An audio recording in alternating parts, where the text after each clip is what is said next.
guests are so much more educated now than they were when I first started cooking. I mean, it's amazing what guests know. I mean, chefs were, I think, could tell a lot of stories in the past. Now they can't tell as many stories because people know. They know the answers. Interesting spice. It doesn't quite taste as bad as it smells. Some of the names that it comes up with are giant fennel, devil's dung. Yeah, so and I also learned throughout this process that it was used for when wolves were mating to attract the wolves to hunt them. So kind of interesting ingredients. It's big in Indian cuisine, a lot of vegetarian. So southern India, in Jamaica, it's used to ward off evil spirits. One is actually in Hindi, written in Hindi, so it's pretty traditional. So this I'm going to actually do in a fennel espuma, so a foam, and then one is actually a blend of the asafetida and turmeric.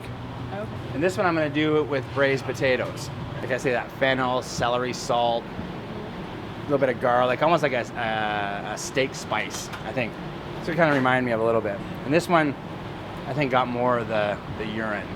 Kind of the secret behind this is I don't want to brown the vegetables. I just want to sweat them down, bring out their natural sugars and the natural sweetness of them. So we'll get the pan to medium kind of high heat, and then we're going to add the vegetables. And here, like I said, I got the fennel just chopped up, took the root out, a little bit of onion, a little clove of garlic in there.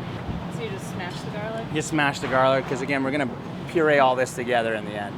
A little white wine, a little chicken stock, then we're gonna add a little verjus as well. And I noticed when cooking with the ingredient that it's, like I say, it's gummy. So if you put it in too early into the vegetables, it starts to seize everything up and starts to stick to the bottom of the pan really quick and kind of acts almost like an insulation on the bottom of the pan, and nothing starts to do anything anymore. So it took me, I would say I probably did this part right here about 5 times before I was smart enough to figure that out. And what else I noticed, it's actually quite bitter. Which I didn't quite get as much when I tasted it dry, but as it cooked a bit too, it became a little bitter. So what I did is I took a little sugar just to kind of balance that, just a touch. Does the taste change a lot as it cooks? It does. It softens a lot. So it's a little, I think it really becomes more of an enhancer than that kind of dominant smell or taste when it's dry. I think what I found it really did for the fennel was give it a really full body.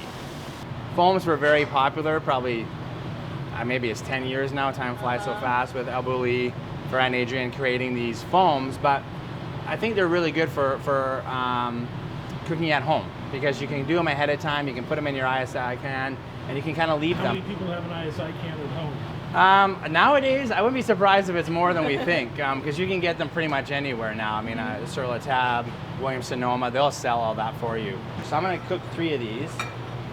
And before I put them in, I like to just do a little tester so they got a nice sear. The best part is cooking with your hands, touching, feeling. Yeah, so you're getting a beautiful brown on there now.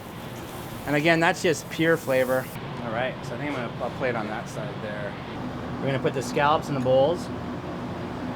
And when I worked in Europe, I mean, it was so meticulous how we plated things that I remember plating my scallops for the first time, and you see how the round is here, how I placed it here?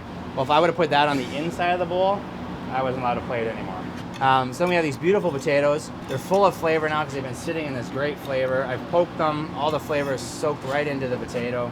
So we're just gonna go right in the middle. And you just get that fresh scent. A little bit in the foam. Again, I think it adds that more balance than a really distinctive flavor.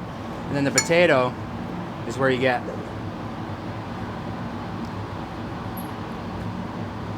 a lot more of the flavor. Again, I keep going back to that seasoning spice, steakhouse spice, but that's kind of what I feel I get out of it. I think maybe I would try to go maybe the opposite end of what we do. I talked to Stephanie a little bit, our pastry chef, and I think she thought I was crazy. I said, do you think we can make an ice cream out of it? And she says, what about yogurt? Like a frozen yogurt? You know, and we kind of thought, well, maybe. Well, I chose jujube, or jujube. I guess you can pronounce it 2 ways, and that's not the candy. It's like a Chinese date is another name for it. My favorite restaurants in the city is the Bristol, so Chris Pandel. Good luck.